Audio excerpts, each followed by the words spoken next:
So on the headland is where we really see the benefit of the articulated steering. Those of you who know the 1200, it is quite a big tractor, but when we come to the end, as you can see, just approaching the headland, you can see just how tight everything turns. Now that back wheel just missed the ditch. I'm back into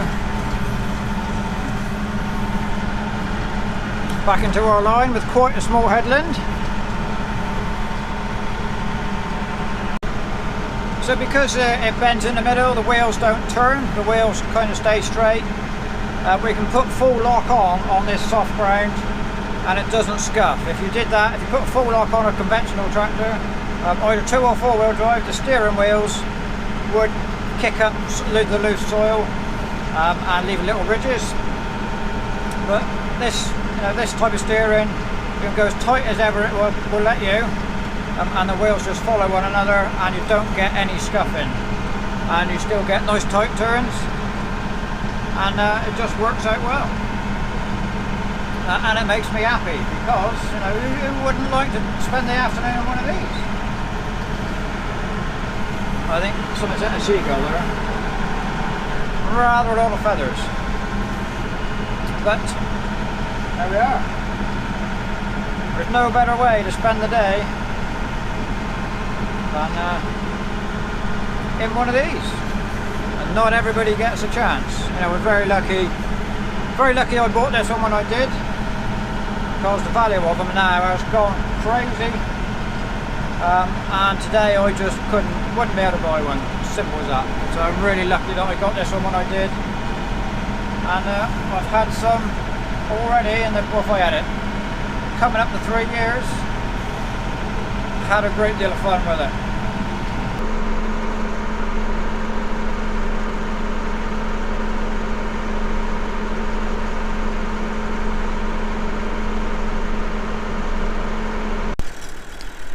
Okay, so here is our grass seed, all you see nicely scattered across the surface.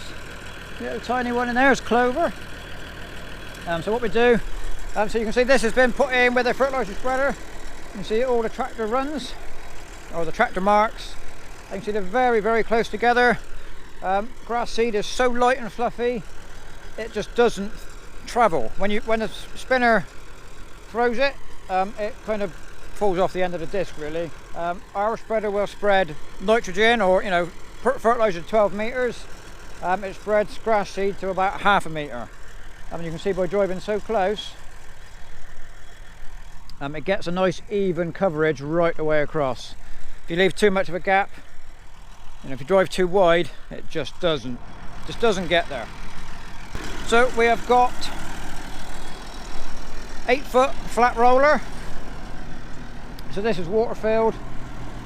That's for the weight. It puts it down nicely, and then we're following on with Cambridge roller, ring roller, and what that does, it leaves a slightly ridged surface, as you can see. It leaves the ridges in there. So the flat roller would just leave, obviously, a flat surface, as the name implies. And what that can do, especially this time of year, in a seed bed as fine as this, if you get some rain, which is coming, it's a little bit here now, but it's coming 2 days time, it's going to rain. And what it can do, that can cause the soil to compact a little bit and cap over if it gets wet. And then grass seed, because grass seed is so small, and germinating grass is such tiny little shoots, they can't break through. But by leaving it the ridged finish, it stops it capping over, and then the grass seed can just come on up through. So as you can see, once it's been rolled, some get buried a little bit, but most of them are you can still see them. They don't need to be buried. They will grow perfectly well, just sat on the top. We're just rolling it, gets that soil, the seed to soil contact is what we need to transfer the moisture into the seed to let it grow. So as you can see, 1200 is very dirty. But literally this morning it was check the oil, the water, the fuel, start it up, wash the windows and go. That's all we did, that's all we had time for. It was a bit of a rush job to get this done, but we're nearly there. And it is The drizzle may stop us. It's touch and go really at the minute, but it's not sticking, and we haven't got a great deal more to go. So there we go, we got to the end and the rain held off. So we just pulled out the field ready to shut the gate. So there she is, all dusty and dirty. The roller was kicking up a nice bit of dust, so I guess that's good, because this was clean before we started. So we just go shut the gate.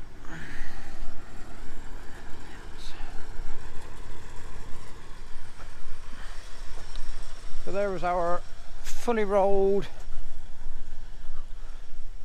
nice and level field. Got all our nice little lines in. So what we've got to do now is wait for some rain, which is definitely coming. It's not far away, and we'll probably come back in a month or so, just to see what's happening. So, right, normally at this point in the video I say thank you very much for watching and we'll see you next time. But somebody's given me an idea for a little bit right on the end of the Vintage Thursday videos. So I'm going to record that in a minute, so stick around.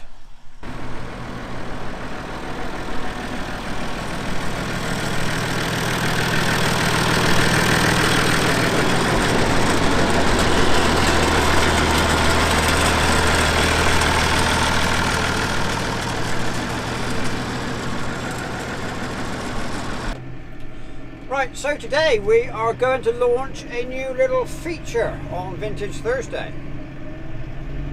So a few days ago I had an email from a viewer called Josh. He was reminding me that I hadn't sent him a sticker yet when I said I would, so it's on its way. It should be in the post box by now. But on the end of his email he wrote a little note, and he said, well, I should read you what he said. So he said, I would also like to know if you would like to show off our MF1250 ploughing with a 4-furrow Rabby work plough. Well, no one's going to turn up the opportunity to look at a video of a 1250, are they? Certainly not me. So that got me thinking, why don't, on the end of our Vintage Thursday videos, why don't we promote some other vintage videos and give you the chance to find them? So starting today, what I'm going to do, those of you that watch all the way to the end of the videos, which I know is not very many, but it should be, but if you don't watch to the end of the video you won't see in this bit, so you're missing out altogether now. So those of you that watch to the end of the video, you know you get the little option at the end to choose to watch another video of mine. So what I thought we would do, instead of promoting our own videos, we would promote somebody else's instead, which just seems like a very fun thing to do. So what we're going to do, starting today there's going to be a 1250, so if you watch all the way to the end you will get the chance to look at that. But what we're doing, we're opening up this little slot to other viewers. So what you've got to do is, if you have a video, or if you have a video on YouTube that you would like me to promote, there's a few little rules coming in a minute, but what you need to do is you need to send me a link to that video, and it may appear in a future Vintage Thursday. So the rules are as follows. There's just 3 rules, they're very simple.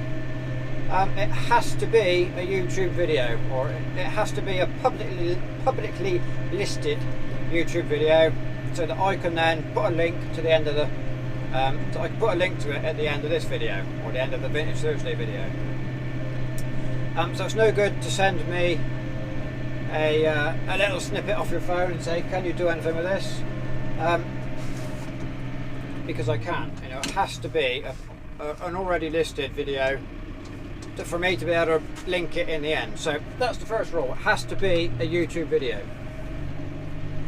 Second rule is it has to be an agricultural machine 20 years or older. Otherwise, you know, this is the vintage section, so we like to keep it a bit old. So it can be anything you want, absolutely anything, any colour. It doesn't have to be, you know, any manufacturer.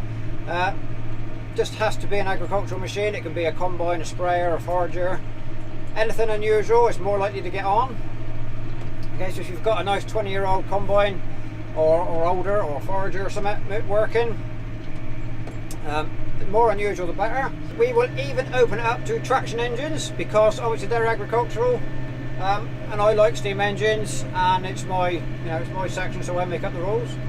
So as long as that traction engine is operating a machine, could be a thrashing machine, it could be a, like a rack saw bench. If it's working, it can be entered.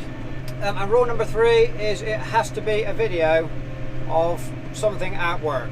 We're not going to promote, it can't be just a lineup of static tractors at a show or an event, and they have to be moving, have to be doing some work.